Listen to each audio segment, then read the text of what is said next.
അതിന്റെ അടിമകളായി പോകരുത്. ഒരു ദീനിന്റെ പേരിൽ ഒരു തോന്നിവാസവും ചെയ്യരുത്. ഞാൻ ഇങ്ങോട്ട് വരുമ്പോ എന്റെ ഒരു സുഹൃത്ത് വാട്സപ്പിലൂടെ എനിക്കൊരു കല്യാണത്തിന്റെ ഫോട്ടോ അയച്ചു തന്നു.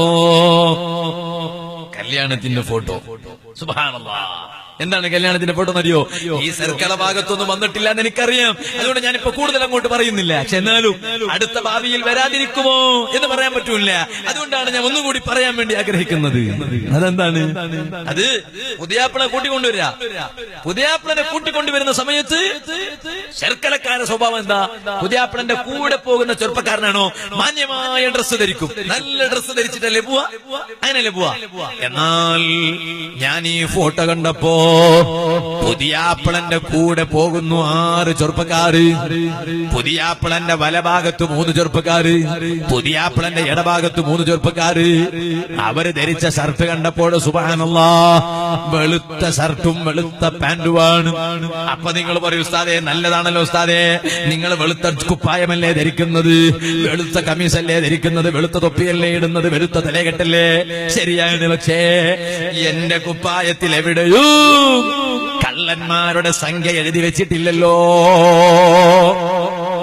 ഈ ചെറുപ്പക്കാരുടെ കുപ്പായത്തിൽ കീശയുടെ ഭാഗത്ത് ഒരു ചെറുപ്പക്കാരന്റെ കുപ്പായത്തിൽ 301, ഇപ്പുറത്തെ ചെറുപ്പക്കാരന്റെ കുപ്പായത്തിൽ 302, അപ്പുറത്തെ ചെറുപ്പക്കാരന്റെ കുപ്പായത്തിൽ 303, പുതിയാപ്പിളന്റെ അപ്പുറത്ത് നിൽക്കുന്ന ചെറുപ്പക്കാരന്റെ കുപ്പായത്തിൽ 304, അതിന്റെ പുറത്ത് നിൽക്കുന്ന ചെറുപ്പക്കാരന്റെ കുപ്പായത്തിൽ 305, അതിന്റെ പുറത്ത് നിൽക്കുന്ന ചെറുപ്പക്കാരന്റെ കുപ്പായത്തിൽ 306.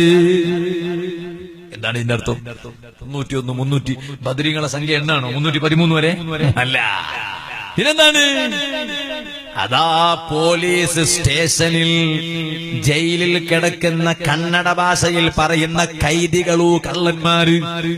ആ കള്ളന്മാര് ജയിലിലങ്ങ് പോയാൽ അവർക്ക് ധരിക്കാനും അണിയാനുമായി ഒരു കുപ്പായം കൊടുക്കും. ആ കുപ്പായത്തിൽ അവർക്കൊരു സംഖ്യ എഴുതി വെക്കും. ആ സംഖ്യ തിരിച്ചിട്ടാണ് അവരെ മനസ്സിലാക്കുക. കാരണം ഇത്ര കള്ളന്മാരുണ്ടെങ്കിൽ ഒരു കള്ളൻ ഈ നമ്പർ, മറ്റേ കള്ളൻ ഈ നമ്പർ, മറ്റേ കള്ളൻ ഈ നമ്പർ. ഇന്നാലില്ലാഹി വ ഇന്നാ ഇലൈഹി റാജിഊൻ. ആ കള്ള ജയിലിൽ അടങ്ങുന്ന കള്ളന്മാരുടെ വേഷം ധരിച്ചിട്ടാണ് പുതിയാപ്പിളന്റെ കൂടെ പോകുന്നത്. ഇന്നാലില്ലാഹ്. ചെറുപ്പക്കാരെ, ഇതാരോടായി കളിക്കുന്നത്? അപ്പൊ നിങ്ങൾ ചോദിക്കും, ഉസ്താദേ നിങ്ങളതൊന്നും ഇവിടെ പറയേണ്ട ആവശ്യമില്ലല്ലോ, ഇവിടെ അതില്ലല്ലോ. എനിക്കറിയാം, എന്റെ ഈ വാത് കേവലം സർക്കളക്കാര് മാത്രമല്ല കേൾക്കുന്നത്. ഞാൻ ഇങ്ങോട്ട് വരുന്ന സമയത്ത് വരെ ഇന്നത്തെ വാത് ഓൺലൈനിലുണ്ടോ, ആ ലിങ്ക് ഒന്ന് അയക്കണേ എന്ന് വരെ പറഞ്ഞ വിദേശത്തുള്ളവരുണ്ട്. ഒരുപാട് ചെറുപ്പക്കാർ ഈ പരിപാടി വീക്ഷിച്ചു കൊണ്ടിരിക്കുന്നുണ്ട്.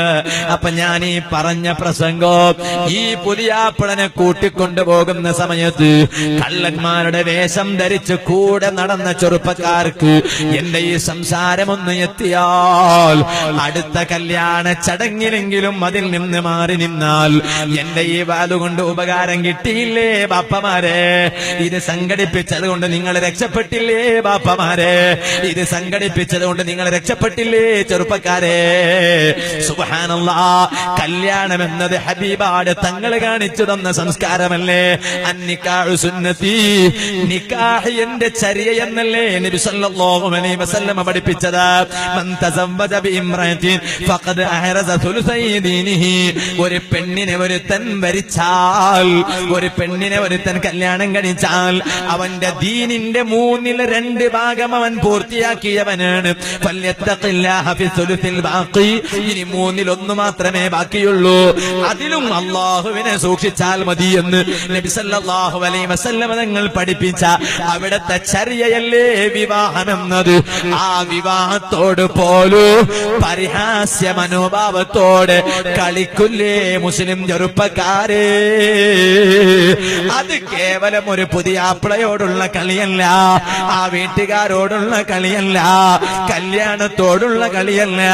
ഒരൽപ്പം കൂടി വിശാലമായി ചിന്തിച്ചാൽ അത് ഹബീബായ തങ്ങളോട് കാണിക്കുന്ന തമാശയാണ്, ഇസ്ലാമിനോട് കാണിക്കുന്ന തമാശയാണ്.